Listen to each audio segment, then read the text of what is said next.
बिहार और दिल्ली की सियासत में उस समय सनसनी फैल गई जब चंद्रबाबू नायडू के पुत्र पटना पहुंच गए।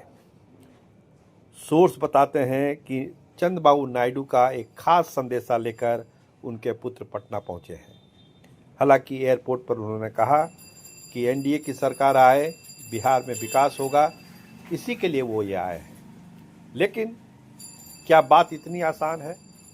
क्या बात इतनी साफ है?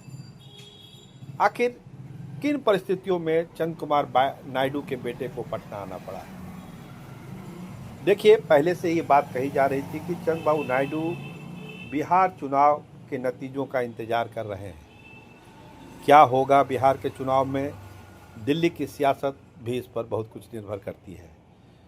चूँकि चंद्रबाबू नायडू और नीतीश कुमार के सांसद ये दो बैसाखी जो मोदी सरकार को टिकाए हुए हैं, और चंद्रबाबू नायडू इंतजार कर रहे हैं बिहार के चुनाव के नतीजे का।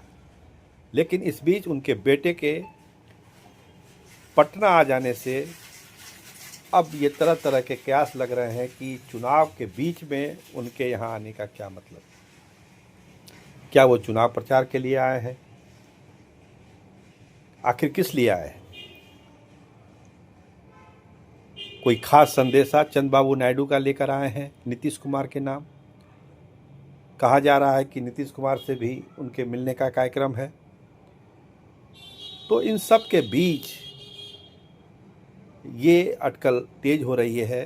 क्या कोई खिचड़ी पक रही है दिल्ली की सरकार को लेकर, पटना की सरकार को लेकर?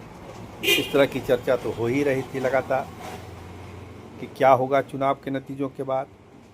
और पहले चरण का जो मतदान हुआ उसमें जनता दल यूनाइटेड जिस तरह से आगे बढ़ी है, पूरे देश की नज़र उस पर है, चंद्रबाबू नायडू की भी नज़र उस पर है। और आज उनके बेटे आ गए पटना। ये एयरपोर्ट पर भाजपा के कई नेता थे जो उनको रिसीव कर रहे थे। लेकिन क्या ये कोई आईवास है या फिर पर्दे के पीछे कोई बड़ा खेल चंद्रबाबू नायडू खेल रहे हैं?